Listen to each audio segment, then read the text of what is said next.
The Timeline is a Blue Wire podcast.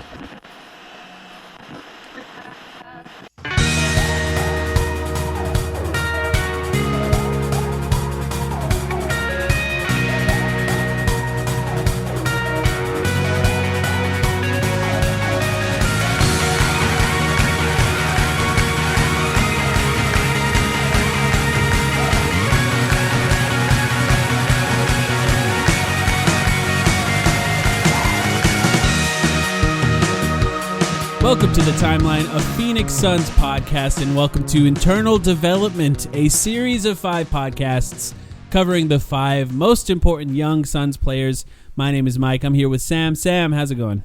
I'm doing good, man. We are, I'll be honest with people, we're recording these kind of in a series of several days in a row, even though we're releasing them kind of more disjointed than that, so it feels weird right now, but I'm excited once again for episode 3 here, and we've got another great guest lined up. Yeah, that's right. One of our friends of the podcast, returning to talk about some interesting things here.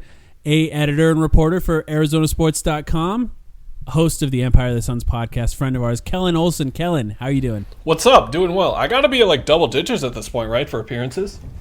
It's probably something like that. Not double digits, but I got to be top 5 in appearances, all right, as a guest. I hope I am. If not, like I got to start wrapping these up. Yes, I think so. Have me on like 6 times this season if you need to, because I want to be number 1. If we calculated the total number of hours you've been on the podcast, that might be double digits. We're about to add 1.5 more. Sorry, Sam, you're not going to sleep soon. Jesus, thank you guys, thank you. Yeah, we definitely appreciate you coming on this podcast, and I think this is an important conversation to have in just the idea of internal development in general, development after after the Suns actually made the playoffs and of course made the NBA Finals and lost. The development that comes after that is really interesting, but I think even more interesting than that is the player that we're going to talk about today, because his development is vital for the franchise in general, and that's Deandre Ayton. So let's get right into it. Now the story about an NBA team that lost everything and the one thing that had no choice but to make them all better. It's internal development. All right, Kellan, just so you know how it goes generally, at the beginning, we'd like to talk about what the player is good at, so who they are currently. Now, this is probably most relevant to who they were last season. Obviously, Deandre Ayton's only had 3 seasons so far. But just when you think about who Deandre Ayton is on the court, what's the first thing that comes to mind for you?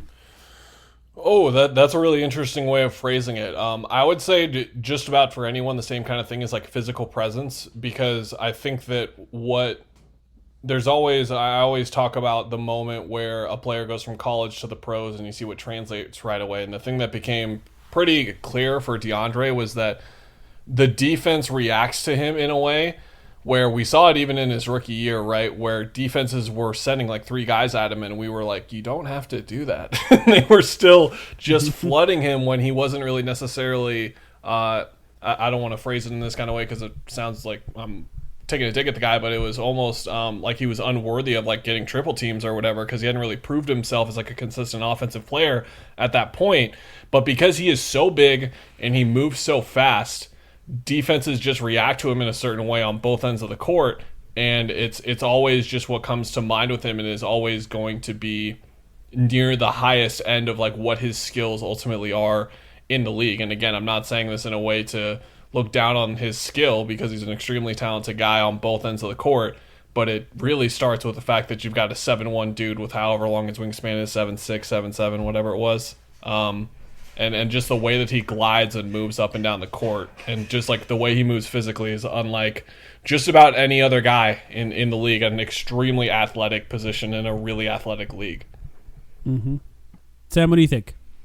I think malleable is the first word that comes to mind for me with DA. It's the fact that he came in with this physical profile that basically, Kellan talked about it, and everyone knew that's what the Suns were drafting him for. But since then, we'll talk about all the stuff he has to improve on later, and not everything has really coalesced with DA like maybe you would want. But regardless, he's been so adaptable in what he's been able to do for the Suns over his first 3 years. On defense, welcoming a really challenging position as a big man, not only to improve exponentially as like a drop defender who can protect the rim over the past few years, but then also understanding that he needs to be much more than that and surviving on the court against smalls and playing out to like switch on guys in the perimeter. So defensively, his adaptability, his malleability has been amazing. On offense, understanding that he needed to play a certain way for the Suns to be the best possible team, and that some areas of his development for now may have been taking a back seat. I think was a really worthy sacrifice on the part of DA thus far in his career, and it'll be interesting for us, I think, to talk about where that goes next and how they can continue to balance those things. It's the same conversation we had with Durag yesterday about Mikhail, trying to balance taking ownership of his development so that you can build the best possible team in the long term, while also understanding that you need him to play in a certain way to be the best possible team in the short term. Yeah, and I think ultimately, Sam, after we're done with this entire internal development series, you and I might have to get together and just talk about that in general and the challenge that comes with that for Monty Williams, because talking about the development of each of these players, it's one of the hard things about the Suns are sort of balancing on two different timelines, basically. They have the Chris Paul timeline, trying to win right now before Chris Paul ages out of being good. He said the word. He said timeline.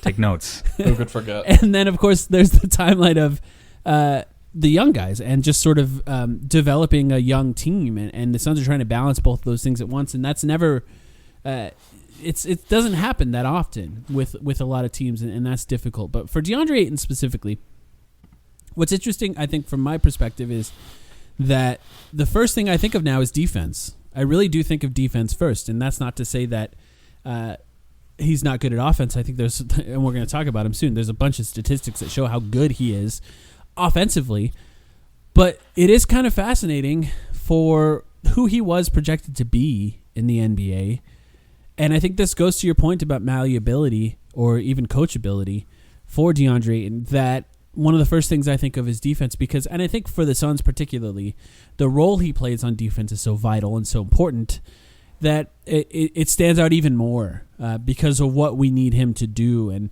the Suns were sort of in a scenario in the playoffs where Dario Saric was struggling, and then of course he got injured, and that sort of magnified the amount that he provides on the defensive end. So I think that sort of the remnants of that is still left in my mind, and of course I think his overall improvements defensively is the big things. I do want to talk about some of these things specifically. Just a statistic here, his at-rim defense, players average minus 7.5%. So their field goal percentage, compared to the expected field goal percentage, is 7.5% worse at the rim when DeAndre Ayton is guarding that player. So obviously this goes to what Kellan was talking about with his size and his length, his mobility, his speed, and also his coachability from Sam. Those two things combined, I think you can have a guy who can guard at the rim and actually have a large impact on what they do. Defensively, Kellan, what do you think about DeAndre Ayton and his development there? I think he's great. And I always think back to my own personal experience, of course, because don't we all with just about anything. And I remember asking Monty before one of the Clipper games that was at home, because we were back in the room with him. So that was either game 1, 2, or 5. I think it was 5. 4 was the one where it was horrendous, right? Where there was just no points being scored. Am I remembering correctly? I think that's right, yeah. Okay. I asked him after one of those games, or before one of those games, I was just like, I know we talked about DeAndre's like defensive improvement a lot, but how did he get to a point now where he can like dominate a playoff game defensively? Because that's what he was doing. And I was saying, I also asked it in a way to him where I was just like, there aren't many guys who can play the back line of a screen and dominate a game essentially at that spot. That's kind of what Gobert does in a certain way, right? But DeAndre can do it in different ways, where he can like come out on the ball handler and things like that and pressure and get back. And I think that for us to see it I think we're going to be stuck in this trap. I think we got stuck in a trap talking during the playoffs and not realizing like, this is a 22-year-old in the Western Conference Finals doing this in his first ever playoffs ever. I was the one who hammered that, and I'm going to be hammering it a lot on this podcast. I'm going to be hammering it a lot in the next couple of months because I just think we haven't talked about it enough.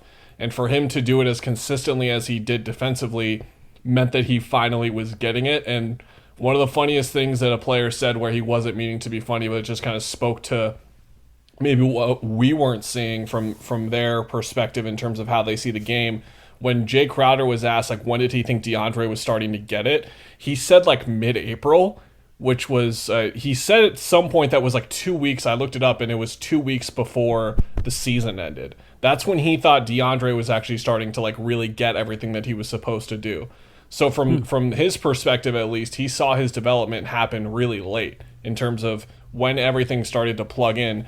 And that, to me, because I know Suns fans are the primary people listening to this podcast, you should be so excited by that potential, because that's what Jay's saying, that it basically took him the entire season to actually figure out what his role is going to be on this team. It clicked together in the playoffs, but if you think about what it could do over the course of a regular season or 7, however much longer he's with the Suns, is really exciting to me. And it starts with defense. And I mean, I was the one tweeting out those clips. Like, I still remember the Chicago game where him and Mikal were like looking at each other and yelling out to him, and then they would look at each other like, what is this guy doing, man? And Mikal's like, I don't know, man, don't look at me.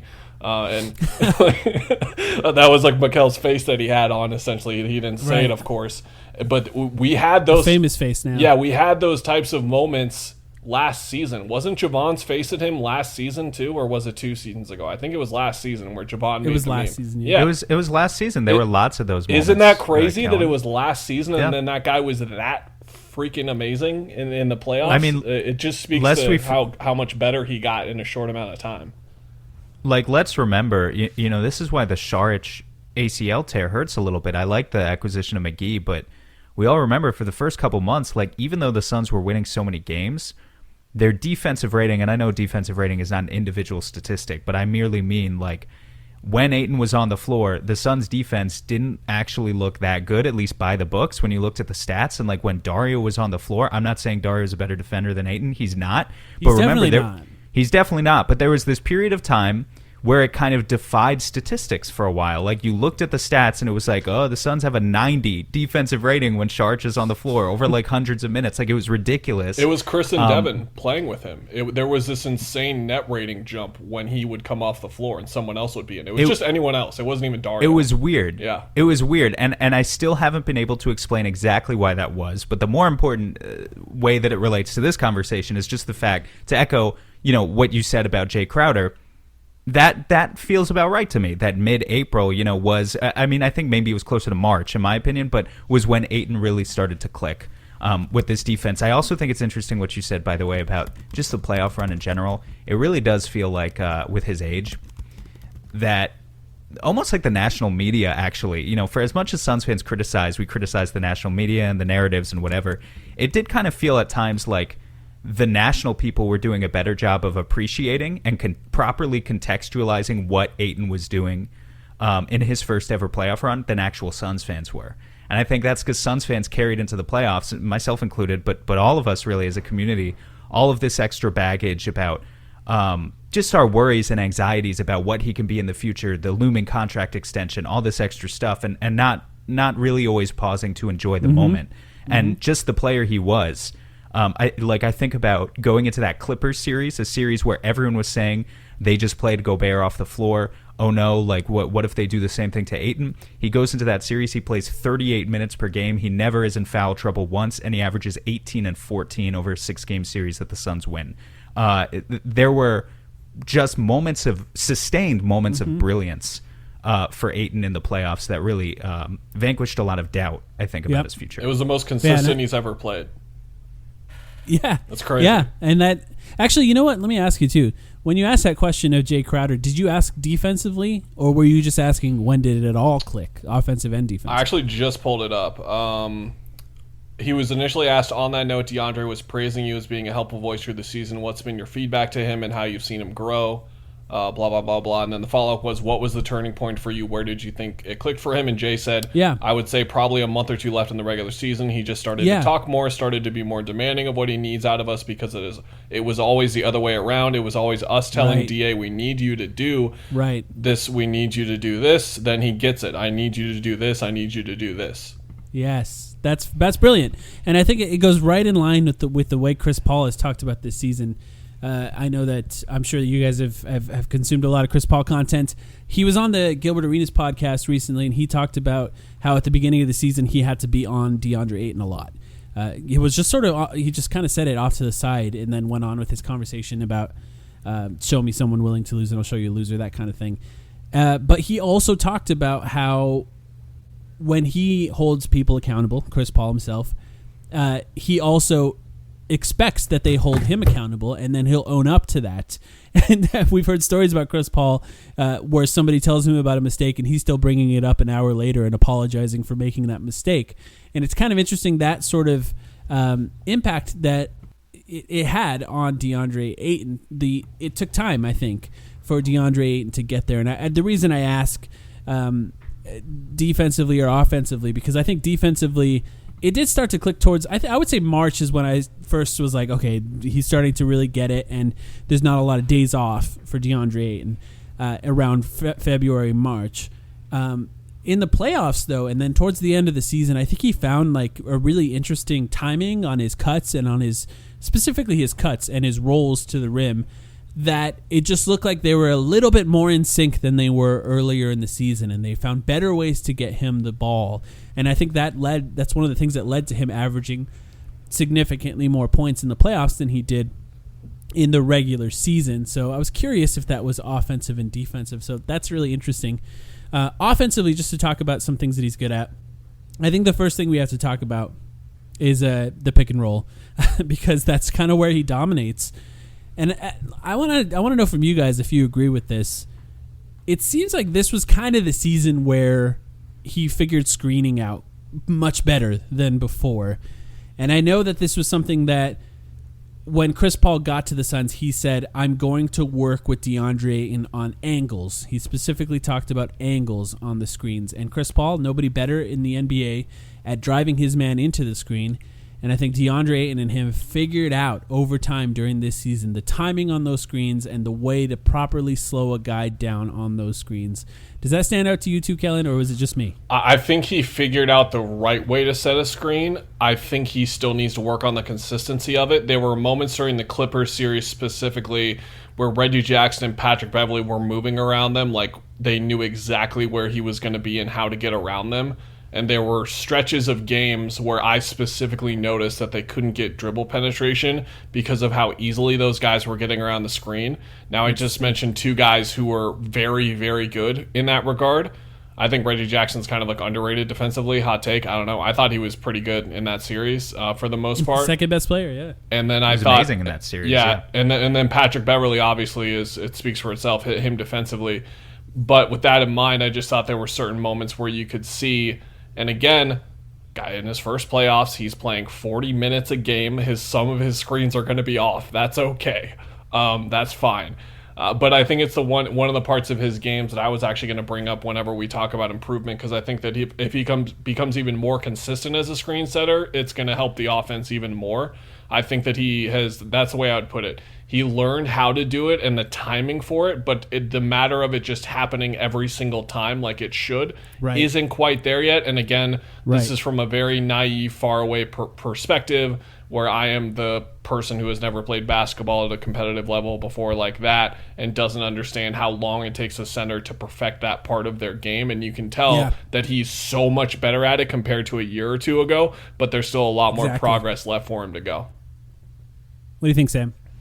Yeah, I think this is one of those things, again, coming from the perspective of, like Kellan, someone who's, hasn't played basketball at that. You can just assume level. that for all of us here. Obviously, I mean, podcast, it's a nerd cast. All of our podcasts are nerd casts, basically. But, I still like to watch the film and figure out what we can learn from it. I think so much is dependent on who his partner is, who his ball handling partner is.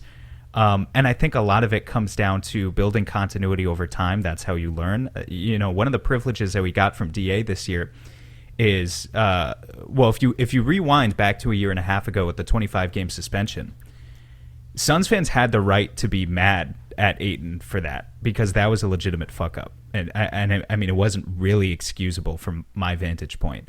but he has at this point properly atoned for that sin by just being so darn available this year. Just the fact that, like Kellan was saying, he was probably getting a little bit tired playing 38 minutes per game in the playoffs, which he had never done before. But also just the fact that he played so many games in general, kind of was able to like log close to 2,000 minutes or something crazy with Chris Paul by the end of the season.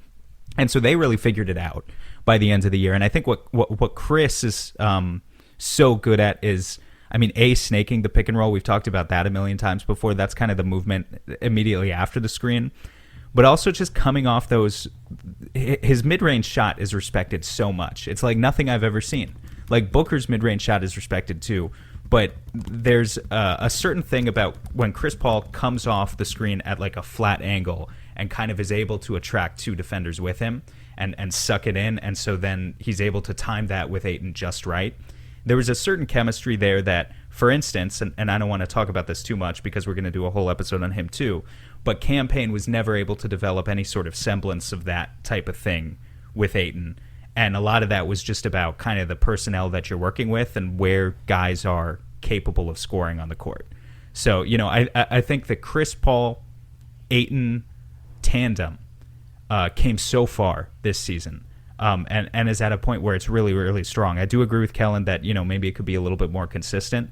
But I am kind of curious about how he can maybe get a little bit fine-tune things with Booker, fine-tune things with Cam Payne, some of the other lead ball handlers on the Suns. That was a really good point to bring up. And one anecdote that I can provide there is that one of my favorite Chris Paul lines of all time, again, in the category of I don't think they were trying to be funny, but I thought it was hysterical, was when he said that Deandre Jordan couldn't walk and chew gum at the same time when he got to LA and first played with him. I looked it up. That was Deandre Jordan's 4th year in the league. So, like, this guy had already been in the league for 3 years, entering his 4th, and that was Chris's, like, opinion of where he stood. So you just think about, like, his thought of, like, that, and then you think about... He's so fucking savage, man. Yeah, he really is, dude. It's crazy how we... But you know what? We only get, like, 4% of it, but it's so good when we get it. I really just liked what Mike was saying. This was a few minutes ago now, but when he was talking about that quote from Chris about just accountability, like that's what it is. Like he expects other people to hold him accountable too. Yeah. Like, so he's a savage, like with comments like that, eviscerating players. But on the other hand, you have to respect it because that's what real leadership is. Real leadership is not, if one side cannot be held accountable, then that's not leadership at all. And you have a lot of faith in Chris Paul knowing that he can give and take. Yeah, and with it, even the young guys. Yeah, he just never makes mistakes though. That's the problem. True. How often can you call him out when he never makes mistakes? And when he does, unless he's playing with one hand. Yeah, and when he does, that's all he talks about. Because trying to talk to him after he plays like a somewhat not good game is infuriating sometimes. Because he just won't stop talking about how bad he was, and it's like, dude, you had 4 turnovers, not 14. Like it's fine. Like just talk to us about like the game, please. But a fascinating guy. Yeah, the point there was that in your head, Chris Paul, DeAndre Jordan, 2-man game, incredible, and it was. So that was his opinion of where it started, and then we saw where it ended, those two playing together. So think about Deandre Ayton and how, after year 1, how much more they can improve as a duo year 2, year 3. And that's a really good point from Sam on just on how much better they can be with not only those other guys, but even Chris, because I think he can get way better with Chris, too. Yeah. Yeah, and just to put some stats on it, in the pick and roll as a roll man, DeAndre Ayton scores 1.39 points per possession, which is very high for people who don't follow those types of stats. That's extremely good. So talking about the potential for him to improve even just with Chris Paul, with the way he talked about DeAndre Jordan, I think Chris Paul expects that to be the case going forward. If that goes up, that's unstoppable, essentially. That's very, very high. And just his finishing in general. DeAndre Ayton's finishing 69% nice at the rim this season. So that's like really high as well. And I almost feel like that's like a stat where it's very high.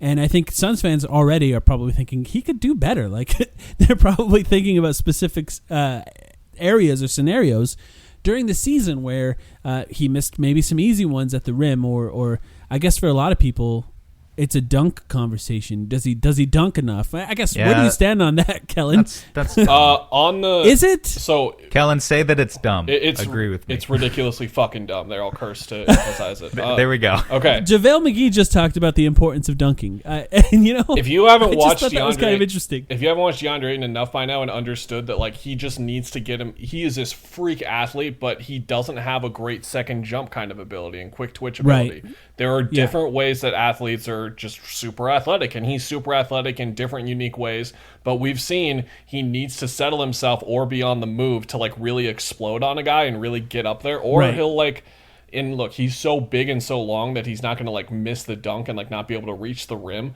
but there are moments where he like struggles to get up there sometimes, and that's all that is, and that's why he's laying the ball up a couple of times too. There are times where he should dunk and be more aggressive, but I mean, that's all I can say on it. But to what Mike was bringing up, and like since we're talking about Chris Paul and bringing up stats, my favorite stat that I found from him and looking up on this that in my opinion I would attribute to Chris Paul the most, I'll plug them first. Cleaning the Glass is excellent. If you do a podcast, write about it, like it's obviously a huge resource, but if you're just a basketball fan and want to like see stats, it's a really excellent $5 a month service. With that in mind, one of my favorite stats they have is shooting fouled percentage, which is what it sounds like. What percentage of a player's shots attempts was he fouled on? Deandre was at 7.4% 2 seasons ago, which is a bad number. He was all the way up to 12.8% this year, which is about average. So he nearly doubled that. And to me, that is Chris Paul putting him in a situation where he's wide open and he's getting the ball and he's getting fouled. I think Deandre deserves some credit for that as well. It's not just a solo effort by Chris by any means. But that was the one number that I found that I was like, yep, that's Chris just getting him in a little bit of better spots. And to what we were just talking about earlier, I think they have a great two-man game where he's just getting put in spots a little bit more often than he was with even someone like Ricky, for example. Yeah. And again, that's a big thing for Deandre, a guy who doesn't get to the line much, to be around league average for shooting fouls. So it's just, okay, you got to find him some other spots anywhere. And if he does a little bit more on his own individually, which we'll talk about later with improvements in free throw shooting, then, I mean, you're talking about like an all-NBA center. Yeah. Yeah, I mean, imagine Ricky, like, I love Ricky, but like snaking the pick and roll, pulling up for like a 16-foot mid, like they don't care. They're going to be like, okay, dude, go for it.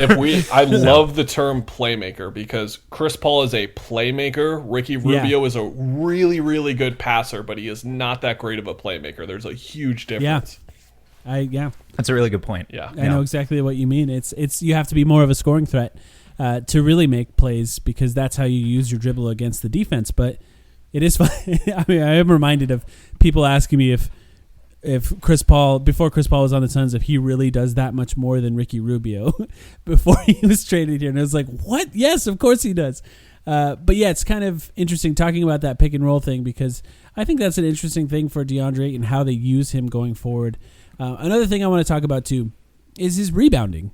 I mean, and I think the rebounding conversation is going to be interesting. We'll save more on it for the improvements as far as how we feel about his rebounding, but the numbers are good. He gets a lot of rebounds, and the stats from the B-ball index, they do show relatively good rebounding numbers as well, just sort of A's and B's across the board as far as where he sits for rebounds. It's actually kind of interesting. I was just thinking about his dunk. One of his best posters that he had earlier in his career was against the Spurs. Maybe it was Pirtle. I forget who he was that he dunked. Yeah, I remember that. That was off a putback.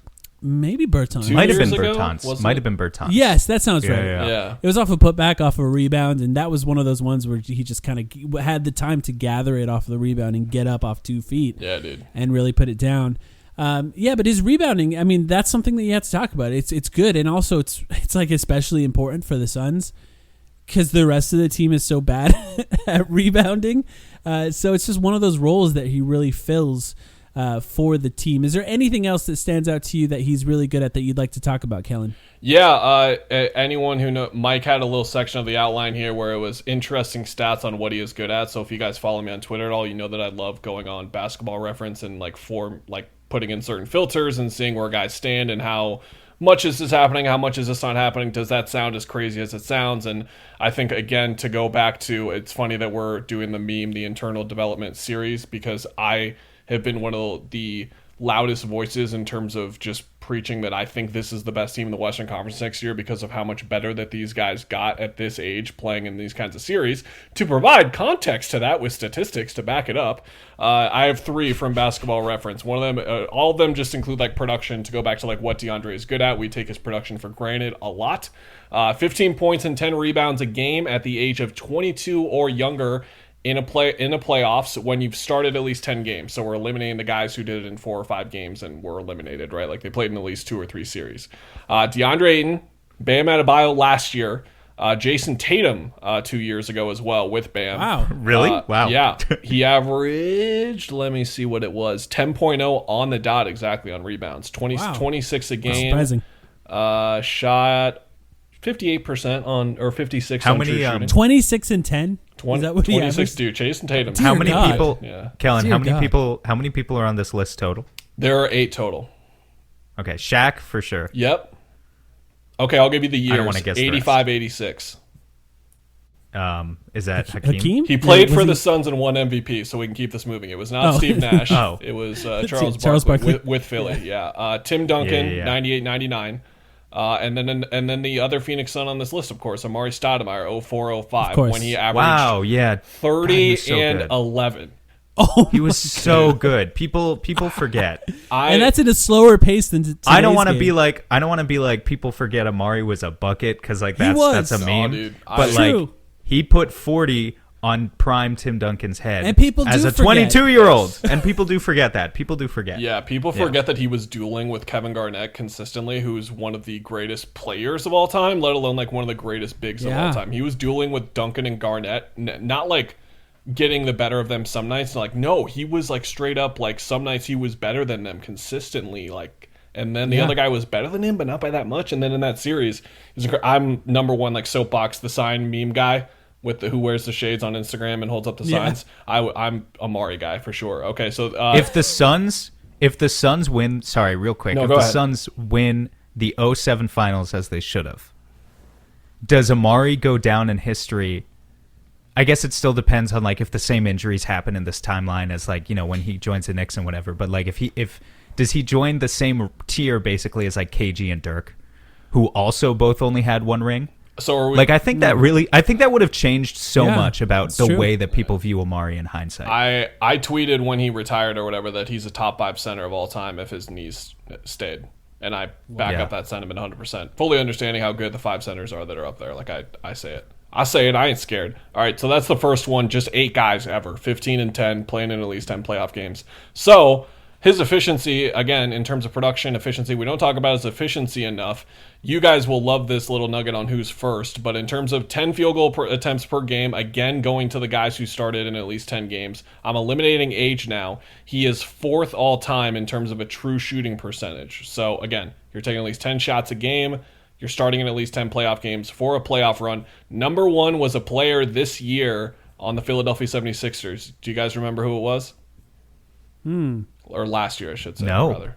Seth Last- Curry. Wait. Remember Seth Curry couldn't Oh, miss? yeah. Wow. Oh, yeah. Wow. 72.7 true Yeah. shooting percentage. He shot 50.6% from 3 on he was out of control. 7 attempts per game. He was out of his He mind. was out of control, yeah. KD at 2nd, Kawhi at 3rd, DeAndre Ayton at 4th, Kawhi at 5th. Not bad top 5 there to be around. Wow. It's a Curry on fire, and then Kawhi and KD. And then this is my favorite one that I found.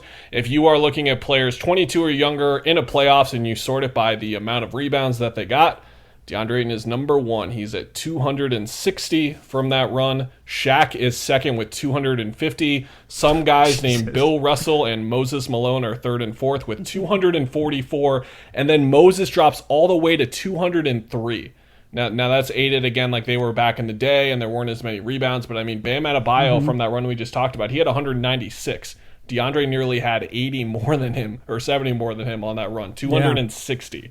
So the most ever. So, I mean, his production, you brought up rebounding, but again, his production efficiency, we don't talk about it enough, and that kind of blows my mind that even like Shaq in Orlando had 250 in 21 games. Ayton had 260 in 22, so they were basically on the same rate, but Right. a sustained run that young, producing that much, it's rarely ever been done. That was amazing. That was good stuff, Kellan. Thank you. I appreciate all of that, and I think it's really fascinating too. And you're right. Maybe you do need to be the guy that's out there reminding everybody of his age constantly, because that does just it adds flavor to all of this, man. It really gives you perspective on what he's doing and how interesting it is for the Suns. Sam, is there anything else that you'd like to point out that stands out offensively, or not offensively or defensively, as far as what he's really good at? I've got a few more stats. I don't know if I can one up what Kellan just did, though. That was pretty good. I'll just leave you with one, and then I think we can go to break, because I think we talked about he's versatile defensively, but I really want to hammer home the point with a stat that I found. So this year, the player tracking data on the NBA's website shows literally how many shots you can test per game, and it breaks them up by location, so it tells you if they're 2-point or 3-point shots. So Deandre Ayton this year, he contested 9.4 two-point shots per game and 3.8 threes. The significance of that is that typically when you look at guys, either it's like a center. Most of the times when you have centers, they're not. You can tell if they're not versatile by the fact that they contest like 15 twos a game, but then they never go out and guard the 3-point line, right? Think of like a Rudy Gobert, a Brook Lopez, whatever. Deandre Ayton here is the only player in the NBA who ranked this season in the top 10 in both 2-point and 3-point contests this year.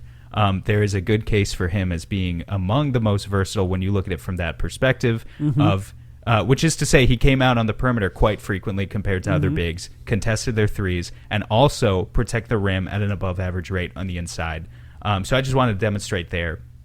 He's really good at that. He's like, I don't think he's, a top 10 percentile defender like in any one area yet. I don't think he's like the best of the best at anything, but it's the fact that he can do everything pretty well. By the end of year 3, that's really impressive. Yeah, he's in, just to add some context to that, he's in the 88th percentile on 3-point contests. So just the total amount of shots per 75, this is how B-ball index, per 75 possessions on the court that he contests 3-point percentage-wise. That they grade that like an A-. So he's right up there in 3-point contests. I do think that sometimes teams are sort of coached to shoot threes over him because he's sort of in that in-between area where he's ready to guard the drive to get that block or defend at the rim, and he gives them a little bit more space, so they tend to shoot those on him a little bit more, I think. But I think that actually goes pretty well for the Suns. That's one of the reasons they had such a good defense this last year. All right, let's take a quick... As long as they can get the rebound, but yeah. Yeah, that's the tough part, getting the rebound with him 20 feet away from the basket. But let's take a quick break, and when we come back, we'll get into how he can improve and how confident we are in those specific categories. We'll be right back.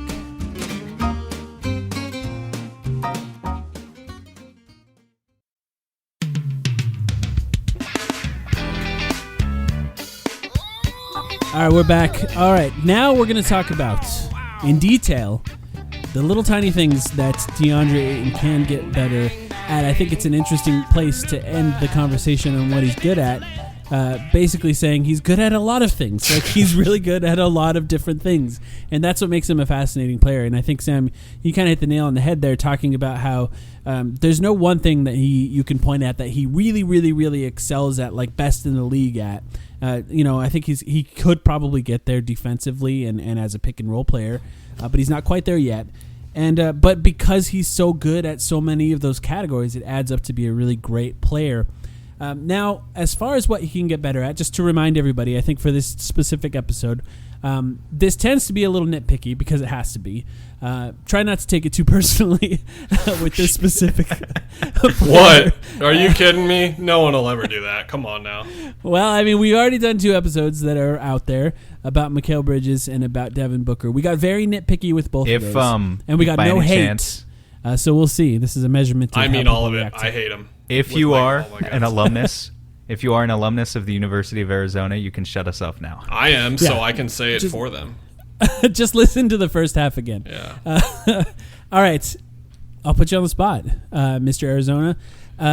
What is something that stands out? Let's try and get as detailed as we can here as something that Deandre Ayton can improve on. Obviously, there are a lot of things that some more realistic than others. What stands out to you, Kellan? I'll start with the obvious boring, and we don't have to go through the entire conversation for 6 minutes that everyone's heard for the last 3 years, which is just consistency and engagement and activity and all that kind of stuff. Just everything in his game is tied to that. It was hard to tell people during his 2 years, like, no, you don't get it. His hands are incredible, because he was, and the amount that he was dropping stuff specifically in the first half of last year, it was just like, no, you guys don't. And then we started to see it, right? Again, when everything clicked together, everything came together, like I said, including his hands. So I just think that's the obvious place to start. But to go inside of that, to go with the detail that you were mentioning, I think just court awareness is a big one, and that is a natural place where he will improve no matter what with how young he is. And I think he's going to improve even more based off of what he saw in the playoffs. Cam Johnson was on Road Trip and the Channing Frye and Richard Jefferson podcast with James Jones, and Cam said that it was something to the effect of like the amount that he learned on defense in the 2 months they were in the playoffs was basically nothing. Like comparing it to, I phrased that completely wrong. The amount that he learned defensively in the 2 months in the playoffs was so much more than he had learned in his first 2 NBA seasons, basically. Right. So to go with that to DeAndre, and you can bring up Mikal, Devin, everyone that's like not Chris Paul or Jay Crowder basically on that team, right? How much they learned there. And DeAndre is kind of the same way, where if you want to get super duper specific, he just seems to lose his mind when he covers stretch fives. He does not know where to go. Kristaps Porzingis is this weird matchup nightmare for him, because on pick and pops he just gets, and then he's coming to the shooter, and then there's a wide open layup, and it's like, why weren't you there for the layup? Well, I was out there. Well, no, he was not out there. He was in the corner, and it just turns into this whole kind of head maze thing,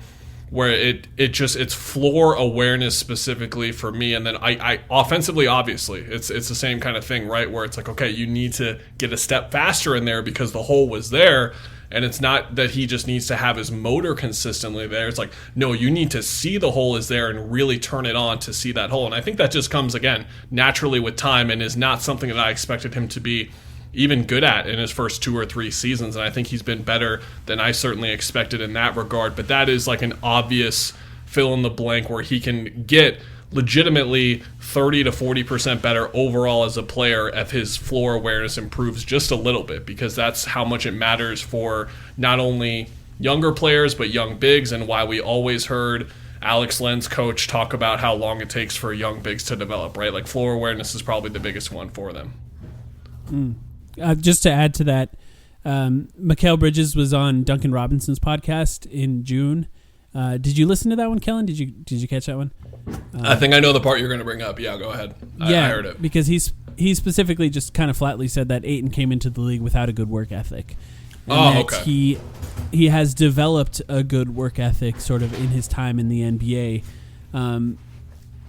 That's the only time I've ever heard anybody say that's sort of connected to DeAndre Ayton. It was just Mikal Bridges sort of letting it slip on that podcast, and I think that's related to what you're talking about. And it sometimes happens with guys that are just so physically dominant in college that it's just kind of easy for them to be great. And when you get to the NBA, and the thing about Ayton is that he can still be that physically dominant in the NBA, but it's not quite as easy. So it does take a little bit more of a work ethic. So for him, it's not just sort of the big man things that we talk about, like sort of the angles on the screens and finding ways to navigate pick and roll defense and those types of things that are obvious that take time. But it's also just sort of learning how hard it is in the NBA for somebody that's that physically gifted.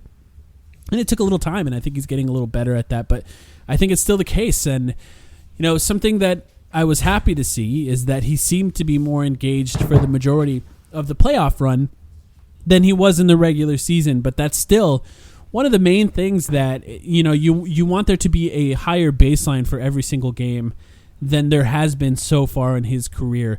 The peaks are still very high. He reaches very high peaks, but you want the lows to be higher as well. You want him to just have a higher baseline in general. Sam, what's something that stands out to you as something he can work on? Okay, so the other thing that's really obvious, since you guys covered that base, I guess there's a few things, but dribbling the basketball, like, putting the basketball on the floor. Do the dribbling. That's how I've been phrasing it for 3 years now. Yeah. Do the dribbling. And so let me specify what I mean when I say that. I in the context of what Ayton needs to do specifically. Cross guys up. Because no. Exactly, but I'm glad you brought that up. It's not that I want him to cross guys up and go into like a Harden-esque step back three like he's Karl Anthony Towns is doing that these days. You know, he doesn't have to take guys off the dribble consistently like as an ISO scorer. But what Ayton really, I want him to perfect his one dribble repertoire. So have a consistent series, because how I envision it is the place where the Suns still get stuck is in that short roll. And sometimes they've been able to alleviate kind of that middle area of the floor. But ideally, you want to set up an offense such that Chris Paul and Devin Booker cannot be adequately trapped. And that means having as good of a short roll finisher as possible. So Ayton needs to put himself in a position where he can catch the ball at about the free throw line area from 15 feet out and take from there. He's got such a long stride. One dribble gets him all the way to the hole. So he needs to develop a dribble package. It sounds funny to even call it a dribble package, but a guy with his vision, his combination of vision and finishing and footwork. It only takes you one dribble to get to the rim from the free throw line for a guy like him. Or he could do one dribble, suck in the defense, and find a corner three-point shooter or a cutter on the inside. That's fine, too. But, I trust, in general, actually, I think Ayton makes pretty good decisions with the ball in his hands as a passer, like off of putbacks.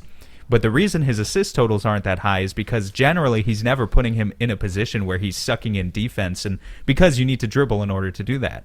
So, yeah, he needs to dribble the basketball. Yeah, look. Go ahead. Go ahead. Okay, so to that point, everyone's like, "Oh, pick and roll league, ball screen league," right? It's kind of a dribble handoff league, actually. Yeah. So when you look at DeAndre's positioning in there, and one of the clips that I remember was from a preseason game in Utah where he was just doing his normal dribble handoff on like the elbow, right? And he was like a step or two out, so it was more towards the 3-point line. Essentially, what he did was he dribbled from the left elbow to the right elbow to get in that spot to do the dribble handoff, but he bailed on the dribble handoff because Gobert was playing off of him, took one dribble inside, and I'm talking like 3 or 4 feet, and America's favorite cutter, Mikal Bridges, saw that and was like, "Oh," and then he cut. DeAndre passed him the ball, and Mikal scored. And it's like, if you just... That's been my biggest thing with the dribbling. And the example I always talk about is there was another one in Utah where he was 20 feet away from the basket. He took 2 dribbles, did his spin move, and all of a sudden he was 6 feet away. And he just put in a hook shot. And it's like, it can go in a lot of different directions. It's not... that was my cross-up joke. It's like, no, he does not need to be this isolation score, pull-up jumper guy. Right. It's just he how about that, he can make that the play team in the so playoffs? much better. Yeah, the Lakers drive. I was going to say, reverse layup, to you guys, I can remember 3 specific instances of Ayton dribbling in the playoffs. Well, not in the playoffs. I can remember 3 specific instances of Ayton dribbling all season, and all 3 of them were fucking phenomenal and demonstrated like this tantalizing potential. But it's the dunk in Game 1 against Denver on Michael Porter Jr. When like he caught the ball, and I don't remember if it was a baseline play or exactly what was happening, but he caught the ball from like almost the 3-point line, and just no one was in front of him. I guess he wasn't expecting it. Dunked right on MPJ. The second time was taking Andre Drummond, I guess this was actually earlier, taking Andre Drummond off the dribble in the first round with like a reverse scoop layup. And then the other time that I can think of was actually generated from the post when he did like the reverse dunk on Xavier Tillman. Yeah, I can remember those. Oh, Grizzlies game DeAndre. Yeah, that's the best one. That's DeAndre to full force. He was a monster. And to demonstrate even more with a B-ball index stat here, DeAndre Ayton basically never drives. But when he did, he drew a foul on 13% of his drives to the rim this year. That ranked in the 87th percentile according to B-Ball Index. They gave him an A- grade for that. The guy has the capacity to get to the free throw line like we want him to if he just throws his body at people. But he doesn't want to do it. I believe the NBA website has him averaging like 0.1 drives per game. So it just doesn't really happen. And actually, to add to that, just out of curiosity for you guys, the NBA website tracks the field goals after a certain amount of dribbles. And I was curious. So I looked at the total amount of field goals he's had after 3 or more dribbles. So he has to dribble at least 3 times before scoring. He's scored 1,249 field goals in his career. Do you guys want to guess how many of those in his career have come after 3 dribbles in the regular season? 5. 13. It's 30 total. Okay. And I think the majority of them are post-ups, 3 dribbles and post-ups. Yeah, yes. I think it's like just he's on a big guy, so he just pounds it into him. Again, Sam's just expecting like a step back for some reason. Sam, it's not going to happen. Get over it. Yeah, no. It's. Let me ask you. I know you're fucking with me. One dribble. I'm only asking for one dribble. One dribble, even 2 dribbles, I think, especially the DHOs that you're talking about, Kellan. Let's not get crazy now. The DHOs you're talking about, Kellan. The Suns run a DHO play that's a fake DHO where the player turns and dribbles towards the basket and attacks. And they don't run it with Deandre Ayton. They run it with Mikal Bridges because Mikal Bridges is the guy that's capable of doing that currently.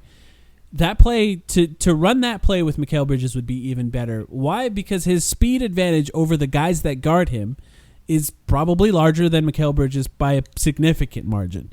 So to be able to take that guy off the dribble, that's going to lead to, first of all, high percentage shots at the rim or free throws, which he is still very good at. And we can talk about free throws in just a second as far as how he can draw more fouls here. But I want to ask you guys about post-ups because I'm just curious where you guys stand on the Deandre Ayton post-up.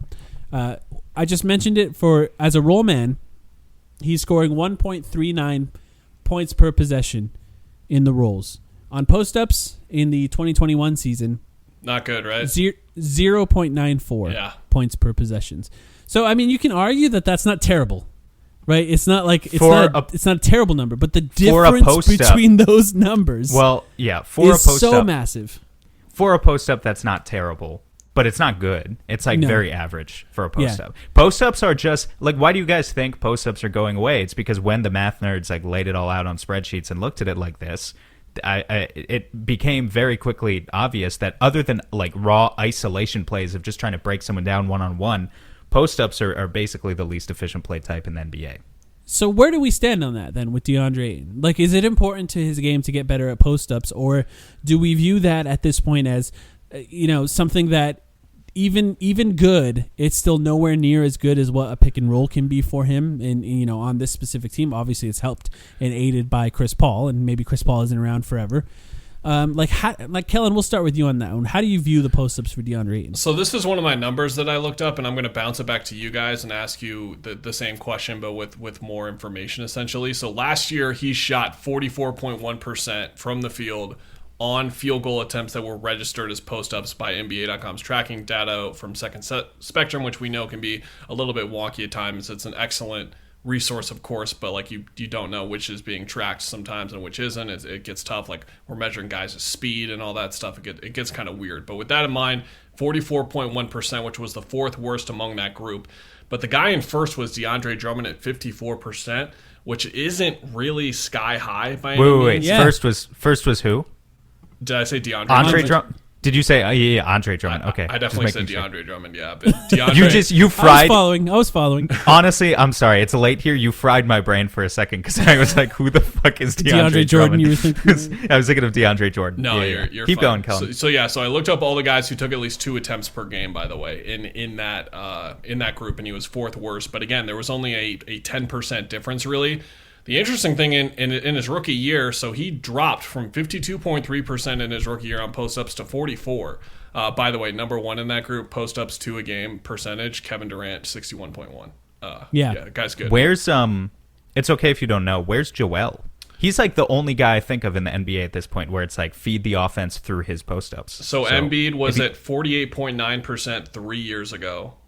2 years ago, he was at 53.0, and then last season he was at 56.6.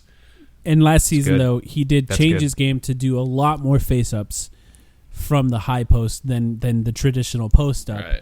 Because of his threat from mid-range, which was very good mid-range shooter this last year. So with those numbers, he was at 48.7% last year, which was, again, below average amongst that group who takes a lot of shots in these situations. The high end last year, Jonas, which makes sense. Like, you nod along to that, right? You watch Jonas play and you're like, yeah, that makes sense. 58.6%. Jokic at 57.7%. Zion 57.6%. And then Embiid, who I mentioned, at 56.6. I think so. My question to you guys is making this more of like a deciding how important it should be and like in his development, right?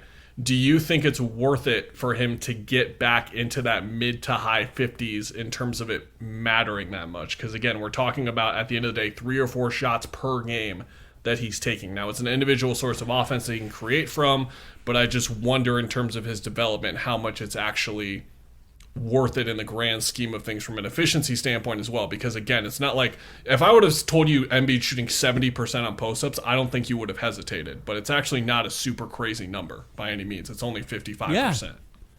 Right. But that's kind of, it doesn't factor in how often he's fouled, right? The stat you're reading off. Yeah, and I think that's the main context missing there. That's why I like to use the points per possession stat for this specific thing, because there's two different things for me. Because if he can find a way to get fouled regularly on those post-ups, that affects multiple things, right? Obviously, we get easy points on those specific buckets, but if you're getting the backline of defense, the guys guarding him at the rim, to get into foul trouble earlier in the game, that has an effect on the overall arch of the game. But I think you're right. Like if I had to rank, which we've kind of done with some of these guys, as far as what you would prefer them to do, the sort of 1 to 2 dribble thing that Sam is talking about, the crossovers, I would probably rank that higher than I would his post-ups. Now, that's not to say that the post-ups aren't still important, because I think there is an element of, if you can stick a small guy on Deandre Ayton, it's a problem for the Suns. Like, he still needs to know how to score on those guys, and if that becomes an issue, like you were talking about the Clippers being able to get around the screens, that's because they were not necessarily playing a center. It's kind of easier to navigate those screens with smaller guys that are able to move in tighter spaces. So it's just kind of an interesting conversation. I guess I'm kind of torn on it, because he's so much better at pick and rolls currently, but you kind of need him to figure out how to create for himself. So I'm kind of torn. Well, Sam, where are you at? They're both creating for himself. So I don't really think that's the question here, because whether it's a post-up or a short roll playmaking thing, it's self-creation. So we all agree, we're all on the same page. DeAndre needs to work on his self-creation. I think his post-ups held up in that Clippers series, remember? He's already good enough at it. I know the 44% and whatever Kellan said, but if you look at it from a points per possession basis, he's doing well enough to mostly justify, he's not Rudy Gobert. We know that's not who he is. He's got the little hook. We know specifically at this point that he seems better. He used to drive me crazy with all of the elbow face-up jumpers, but he's mostly, I guess someone finally got through to him and the coaching staff. He's mostly cut those out. And now he just takes... Chris Paul. No. Sorry. You're right. It was a unified front. I think it was a unified front. The unified front. Yeah. His turnaround jumpers on the baseline are better, and honestly, I don't mind when he takes those. Those are better. And I think he shoots a better percentage. Are they better, though? Them. It's like a guarantee to not get fouled on those.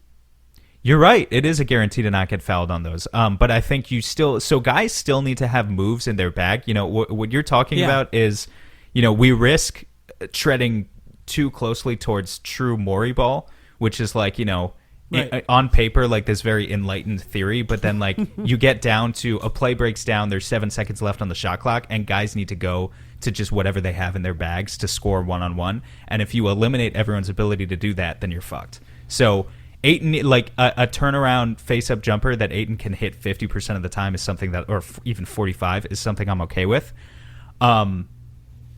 Yeah, and but the other thing I was going to say, in that Clippers series, specifically when he has Smalls on him, I thought he did a really, really good job.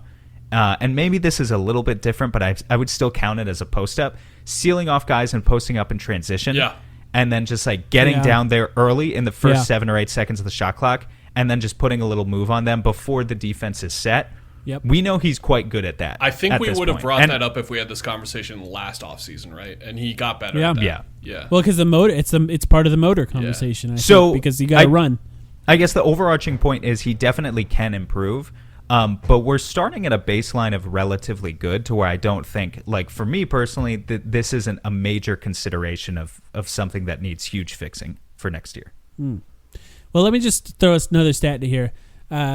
As far as just assisted to unassisted buckets for him, his overall statistics were 28% were unassisted. But if you take out putbacks on that specific one, it's actually just 46 total buckets this entire season, were unassisted. This is all according to the NBA's website, which, as Kellan pointed out, is not perfect, but it's what we have. So it's about 10% of his total made field goals in the season were unassisted that he sort of just created on his own. And I think that's sort of the worry with him in a lot of ways. You got Chris Paul. You got Devin Booker. These guys are going to create for him. They're going to draw a lot of gravity, and they're going to try to get it to him in position to do the best possible thing. But going forward, if he ends up eating a lot of your cap space, what can he do to create on his own? And I think that's whether it be post-ups. The pick and rolls still matter. Like, you still need a guy to dominate on pick and rolls, and that's really important. Dribbling on his own, face-ups. I don't know. Shooting? Do we talk about shooting? I don't feel like it's that important for me. We should talk about shooting. Can I just... You go. Okay, I was gonna bring it up, so go ahead, Sam. Well, I just think it's it's not super important to me because here's the thing: like stretch fives these days, unless you're really shooting with volume, don't necessarily do it for me. Like if Ayton isn't, if he's just gonna shoot 33% on like one wide open three per game and doesn't get respect whatsoever, yeah, that's made three every 3 games. Then we know, but also just like on a per possession basis or whatever, like we know if you just ran a pick and roll with him, you'd probably have more success, right? So it's like, what are you really adding there? But you've got these guys who, if they launch like 5+ threes a game and are really being guarded out there, you get to a point where it makes a difference. What I think is just weird is, so Ayton shot. Obviously, a bit of a meme lord. Mike threw out the 69% on something, 69% finishing before. Well, on threes, he shot 4 for 20 this year total. Had just 3 attempts. What? You want to say something? It's just great. I mean, 69% at the rim, 4 for 20 from 3. I mean, come on.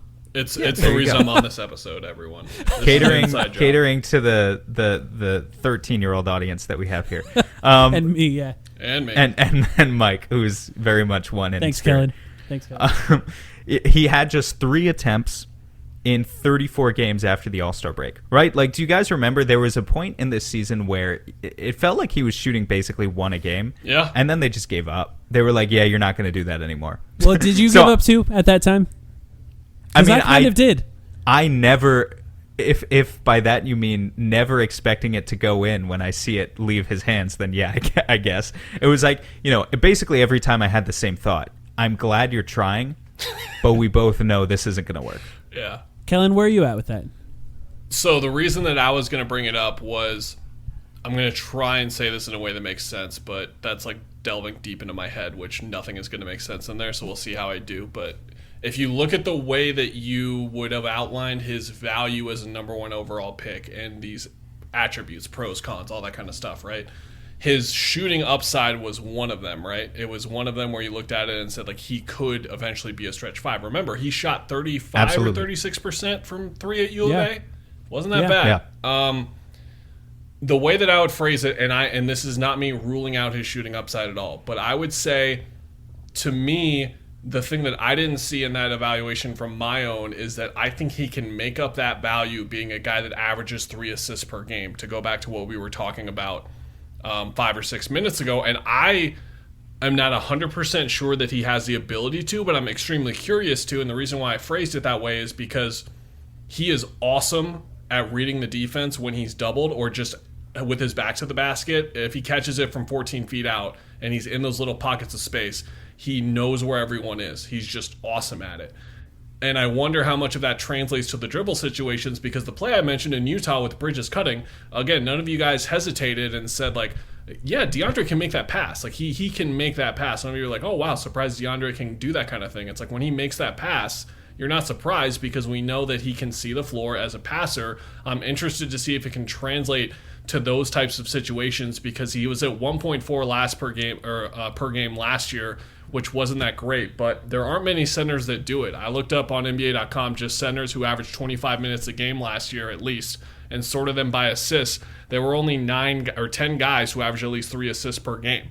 And I mean, we're talking about Anthony Davis, Larry Nance, Al Horford, Mason Plumlee, Nikola Vucevic, Towns, Adebayo. I mean, now you're getting Adebayo, Randall, Sabonis, Jokic, who are insane. You say only, I know this isn't your point, you say only 9 or 10 guys, but like that might be the most amount of guys who've ever done that right in history. That's a good point to bring up in the conversation because the position is changing. But I mean, you're talking about guys like Davis and Nance and Horford, who I think for their right, and Plumlee as well, it's mostly being a DHO guy where they're getting those assists. And I think DeAndre can be that. He can't be Bam Adebayo or Julius Randle or Sabonis or Jokic as a playmaker, but can he get like 3 or 4 off of DHOs where he makes a really good read twice or 3 times a game? I really think he can be, and again, if he just gets 1 or 2 dribbles down consistently, that's going to happen for him if the passing ability is there, and I think that can help make up for the value in terms of what you would get from him if he was like a stretch 5 who shot 37% from 3 or whatever. Can you just read those names again? Okay, starting from the bottom, so a 3.1 and going up. Anthony Davis, Larry Nance Jr., sorry, Suns fans, Al Horford, Mason Plumlee, Nikola Vucevic, Towns, Adebayo, Randall, Sabonis, and Jokic. Right. And then Towns is really good. You could throw Draymond Green in there. But the thing that I feel like the shooting conversation and the playmaking conversation, the ability to create for others, is kind of symbiotic. In that when DeAndre Ayton is standing further away from the rim, they just don't guard him. They're not guarding him. They're standing off of him. They're more in the passing lanes, and it makes it more difficult for him to find guys because of how often they're not really playing up close to him. Mm-hmm. It's also, I think, partially related to his ability to drive. Like, if he could hit that shot more, right? If he could hit the 17-foot shot more often and it becomes more of a threat, especially in the middle of the floor where you can make reads on both sides of you, then they would play more up on him. He could drive past him, and then there's more room to cut if he's capable of shooting. All of those guys that you read are pretty capable of shooting from the perimeter, maybe outside of Larry Nance, who now shoots 3-pointers.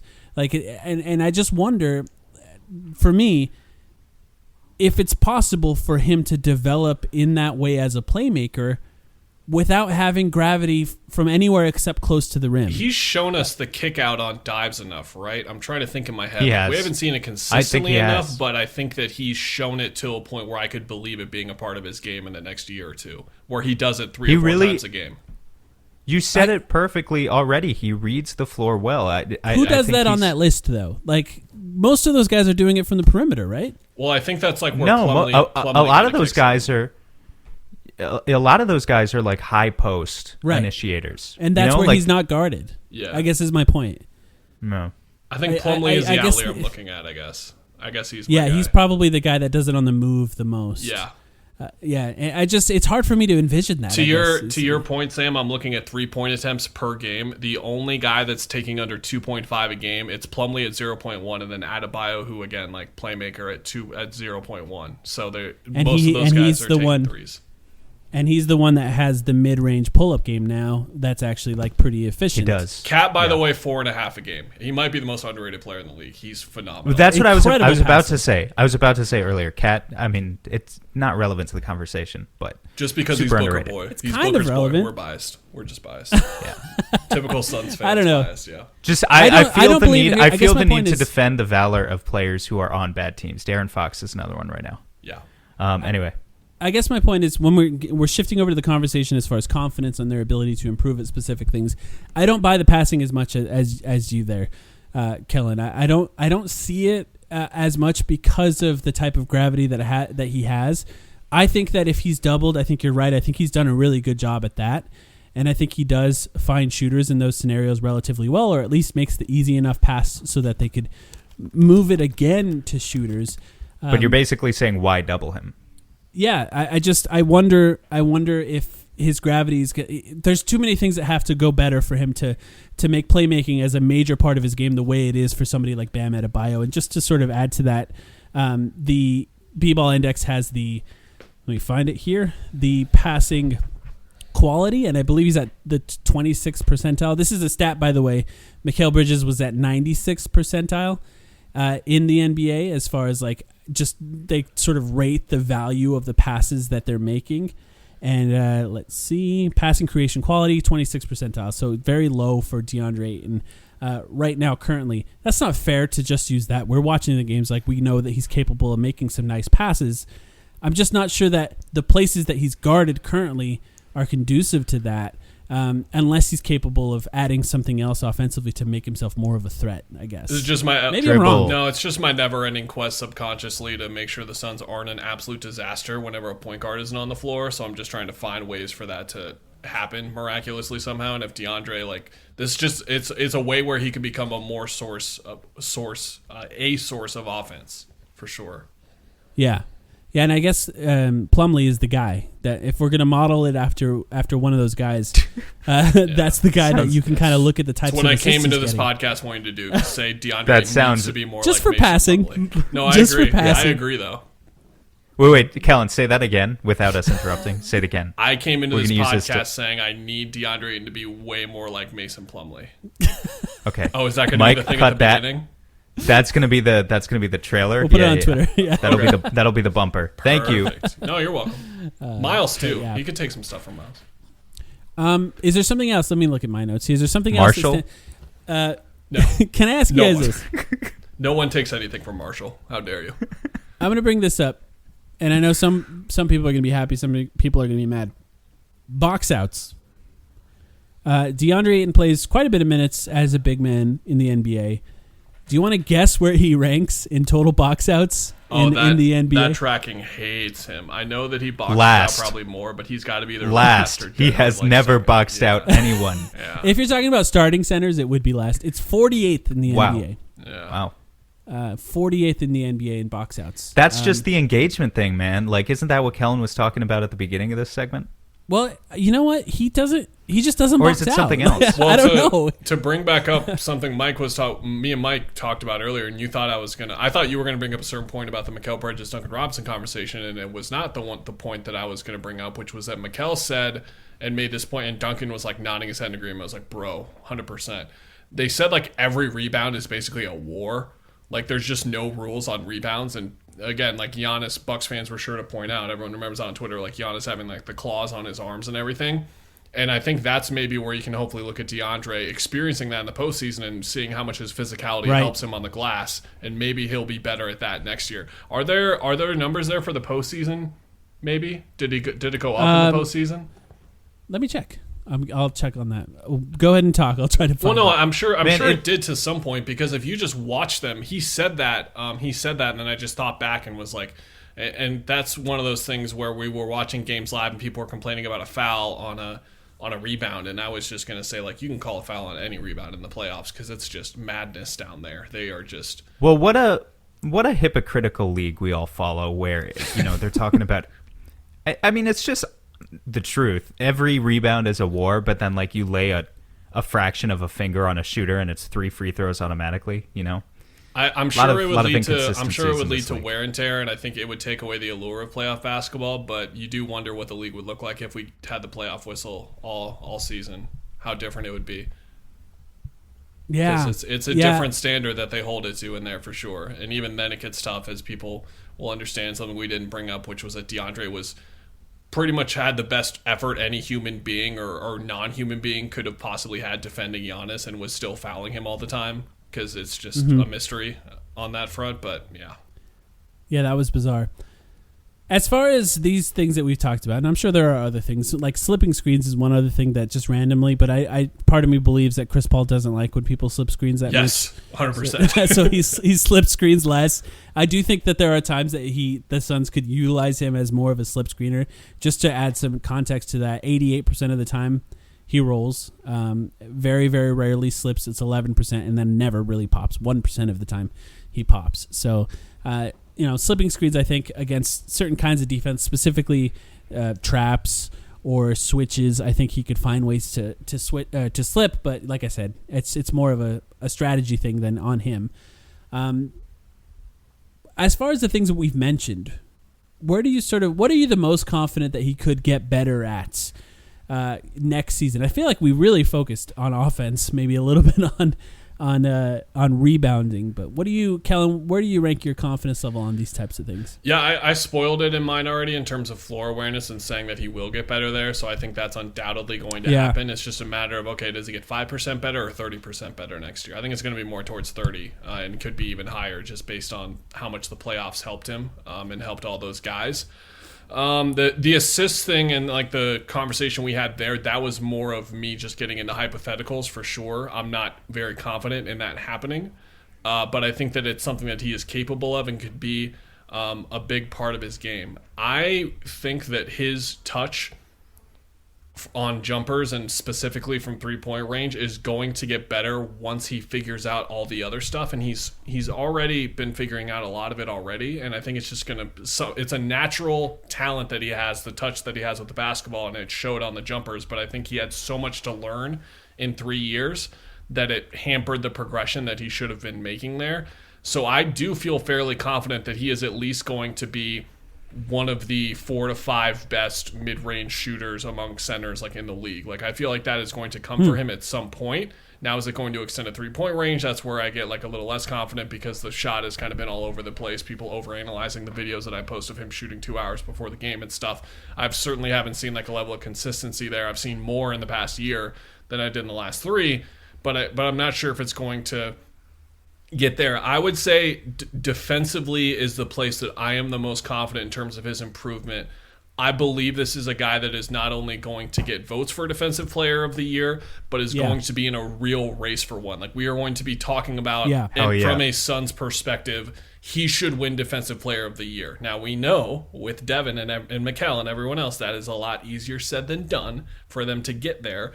But I believe, like, from our perspective of watching every game, we are going to be at a point where we say at one point, like, this guy should be Defensive Player of the Year. I think you cannot doubt that based on how much he improved from U of A to his rookie year to his second year to now, where, again, like I brought up, he dominated playoff games defensively at the age of 22. I think that he's at the point where he will at least be a guy who's, like, top 3 in voting, and we talk about him. I'll say that as, like, my safe out, but if I want to be a little more risque, I think that he could win one for sure. I just Googled the odds. 1, 2, 3, 4. He is currently 10th. He has the 10th highest odds for Defensive Player. Oh, he's on the list. What is it? Plus what? 3,000. Everyone I would take say, out your FanDuel app. I would say... Yeah, which one did you guys get? Do you guys have one? Probably. We don't do our ads anymore. Everyone has probably. One, we probably don't know it. No, we have FanDuel. Go to ArizonaSports.com. You'll see a FanDuel logo right there. There you go. Shout out to FanDuel. One thing that I'm really excited about is just this isn't so much like a DA improving thing, but I just think it takes a while in the NBA for your reputation to catch up to you.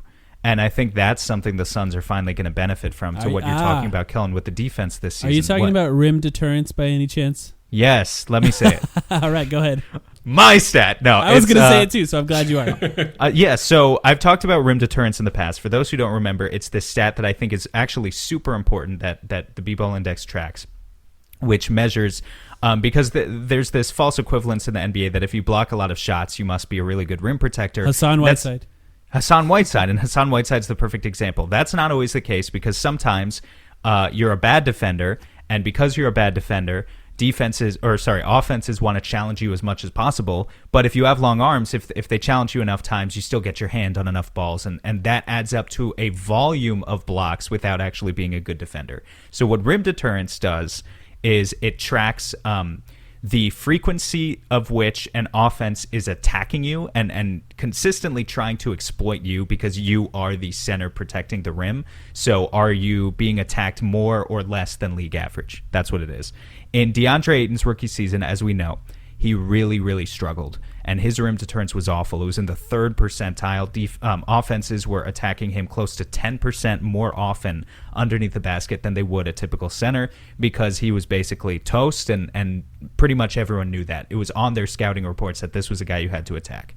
Sophomore season, he went up a little bit, but was still not very good at the 29th percentile. This was the first season he improved to the 52nd percentile. Wow. Where he was actually technically for the first time just ever so slightly above league average, where for the first time you could say that with Deandre Ayton as the 5, offenses were attacking the rim less often than they would against an average center. This is a stat, by the way, that Jazz fans love, because every year it basically shows. And it's fair. Is this the fair. shit Gobert's there stat? It sounds This like is he's very good in it. Yeah. This is the shit He's Gobert is their 100%. stat. Yeah. And that's why you look at Gobert, and some seasons Gobert averages like 2 blocks per game, which doesn't look that impressive until you realize, oh shit, they're so afraid of him that they've stopped trying. Yeah. And so my point is, Ayton this year, he was the 52nd percentile in rim deterrence, which is very much a reputation-based stat. But based on the actual rim protector that he was, we know that like the percentage he allowed at the rim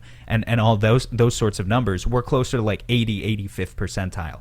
This might be the year, after everyone's seen him in the playoffs and has seen what he can really do, this might be the year of, oh shit, Deandre Ayton is there. Let's bring it back out and try to shoot over them instead.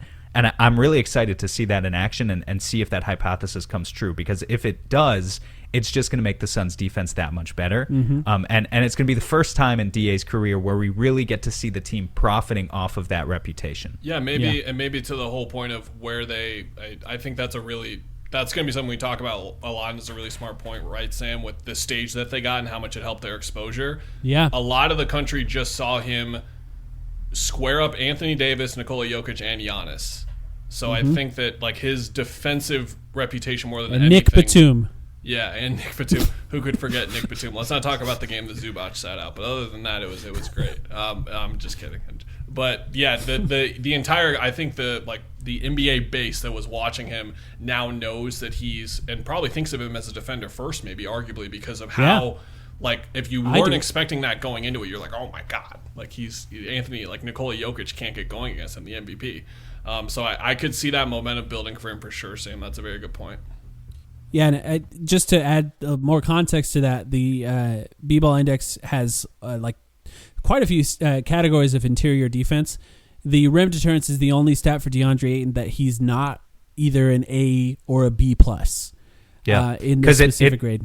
It lags behind everything else. Exactly. I think it lags. I think it's the one that lags a year behind everything else. Exactly. So this year it was 52nd percentile because they were reacting to what they saw out of DA in year 2, where they were like, he's an average defender.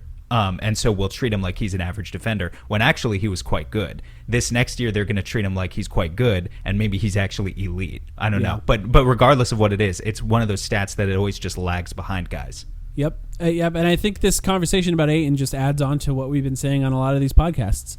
The things that they're good at are usually the things that they improve at, and that makes them better players. And I think he will get better at defense, and I think that's where he's going to bring the majority of his value. I am pretty confident that he's also going to get better at drawing fouls offensively, because I just feel like that's the next thing that Chris Paul's going to hound him on. Yeah.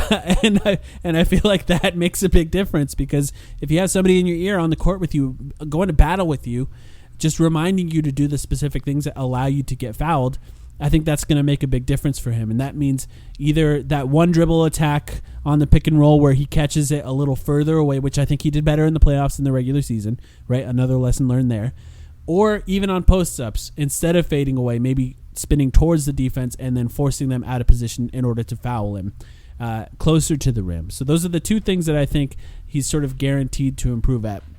Last part of this conversation, I just want to ask Kellan, because I think Sam and I'm going to say it again, I think we need to have a conversation about this once we're all done here, but we're expecting improvements out of Devin Booker, Mikal Bridges, Cameron Johnson, obviously DeAndre Ayton, and then Cameron Payne, right? That's the 5 guys we're doing these podcasts on. As far as Monty Williams, he's got to manage these guys. It still kind of feels like maybe this is going to be another year of quite a few fans asking to feed DeAndre Ayton more. Are the possessions going to be there for him in order to, especially after he gets paid, because I think he's going to. Are the possessions going to be there for him, or do you think people will still be clamoring for him to get the ball more, Kellan? What do you think? They will always be clamoring for him to get the ball more no matter what, just because I think it's like a psychological mindset about the way basketball should be played, and with the center and the people who wanted him to be drafted originally, because the Suns have never had a great center, and that whole conversation of how basketball is supposed to work. I mean, people who think about it like, they took Patrick Ewing or something. It can work in that way. Basketball can work in several different ways, though. It isn't just one. I think we are going to see the conversation. Something that I brought up a lot towards the end of the year and towards the midway point of the year more so was that I specifically, and I don't know if I noticed it more than other people because I was just really paying attention to it, but I specifically noticed that like they were trying to go to him to an extent of 10 to 15 games of the season, where I basically put it as in a I'm sort of kidding but not really way, where I was like, is Chris Paul willing to lose games right now in the regular season to get DeAndre like ready for February, March, April, just with how often he was giving him the ball, even when it was clear that DeAndre wasn't there. You know what I mean? Like he wasn't 100% engaged in the game, but they kept throwing him the ball. They kept like involving him in the primary action and running things around him. And that was at the point, remember that weird conversation where like it didn't feel like Devin was getting enough of the offense about 6 weeks into the season? A lot of that was because Chris was trying to get DeAndre going, and then they sort of went away from that and turned him into the role that we saw in the playoffs. It worked out so well for him. I do think they're going to try again to get him more involved in the offense at the start of the year, and we'll see how it goes now. I think that they should as well. I still do not think that it means when there's 6 minutes left to go or there's 4 minutes left to go and Chris and Devin don't have it going that, okay, now you should give the ball to DeAndre on the block. I don't think you should ever do that because of how good Chris and Devin are. It's no slight at how DeAndre is as a post player. It's not even a points per possession thing on how invaluable post-ups are in general. It's just of how good Chris and Devin are and how much you need ball creation in that point as opposed to throwing it on the block, unless the guy's name is Joel Embiid or Nikola Jokic. Like, that's it. And again, those guys don't play with guys like that, Chris or Devin. So I think that the conversation is going to come in those senses, but I do think that we're going to see him get the ball more and start to be a little more of a focal point of the offense. I do think that one of the things we're going to be talking about a lot, and one of the reasons I think Elfrid Payton was brought in, is because Chris is going to be sitting more games. That's just my guess. But I do envision Elfrid was not just brought in as a third-string point guard. I think he was brought up as a guy who they envision being their backup point guard for a certain number of games. And with that in mind, in those kind of circumstances, you're going to have Chris, obviously, like Elfrid and even campaign to an extent. You're going to need to look for other sources of offense. That's where Mikal comes in. That's where DeAndre comes in as well. So I think those kind of touches will come for him. But at the end of the day, when they're a healthy team and they're playing winning basketball and they're all together, I still think that DeAndre is far and away like the third option on offense. And I think you could argue that Mikal has even deserved a look at that role as well. And you could argue Mikal third or DeAndre third. And I think it will remain that way. I don't think this will all of a sudden turn into a big three offensively, nor should it. Yeah. I wonder if it's easier to dole those extra possessions out to the guy that can catch it 30 feet away from the basket and just call for the pick. Whereas with DeAndre Ayton, it's just a little harder to get him the ball in the spots where he's effective. So I still wonder if those extra possessions might go to Mikal Bridges in this scenario. And I guess we'll see. And I think you're right. I think they'll try things early on in the season. Maybe Cam Johnson too, man. Who knows? Yeah. That's our next episode. So, Sam, you got anything else to add before we end this one? I think we covered the bases, man. Kellan, as always, it has been an absolute pleasure. And we hit the 90-minute mark. No, I gotta talk for 2.5 minutes more. Oh no, he's gonna add in the editing. That's right. No, I just wanted to end on it. I always use these opportunities to kind of like talk to Suns fans because I know they're more common on your guys' podcast than mine with obvious reasons. With that being, and like that's a dig at me, to be clear, 100%. I'm not throwing any shit at you guys. That's a dig only at me. I want to say, I think we were on this episode. We had a conversation about him on last year when I came on, and I remember I talked to you guys and I said, like, I think there's a 10% chance that Chris might ruin him. Like, he might just be You said less. You did say that. You did. It was say lower. Did I say like 5%? What did I say? It was like 0.5. It was like 5%. Maybe. Okay, whatever I said, I remember it blew at least one of your minds, and if not both. And I think we were starting to maybe kind of get there 2 months into the season, and I was worried, and then we got firmly out of there. And my point that I'm getting to... Peak Vucevic hours. Yeah, I remember. Vucevic hours. Who could forget? When Devin was like, it was clear that Devin was a franchise player, and he's a star. The conversation for me turned to like, okay, it's on DeAndre. Like, how DeAndre develops is going to determine how far this thing goes. And they obviously would not have won that Lakers series without him. They would have not won the Nuggets. I don't know. You can talk about it there, but I mean, they would have had to figure out someone to handle Jokic, and that would have been a really tough problem. But obviously, they were super shorthanded, and the Suns were just flaming by then. And they couldn't guard him, yeah. But obviously, DeAndre has helped them so much now that we are well beyond that conversation as well. And I just wanted to... I hope everyone feels better about the Suns after this episode than they did coming into it, because I think you should. because DeAndre has improved incrementally. I just predicted that I think he's going to win a Defensive Player of the Year at some point in his career. I would not have said that last year. I would have said it as a possibility. I wouldn't have been putting it on the dot.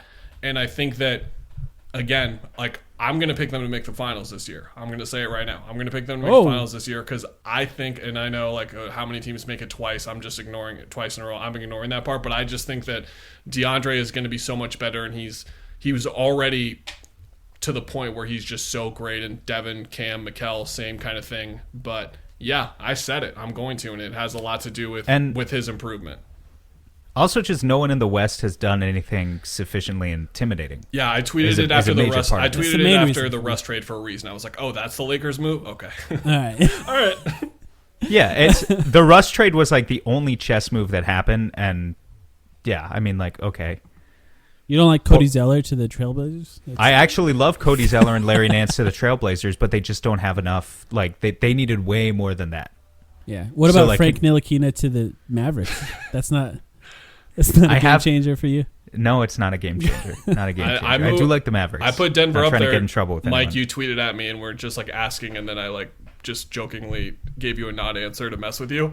But I think Denver's like the team right alongside them. I think it's going to be super interesting to see because I loved their offseason. I loved getting Jeff Green. Oh, yeah.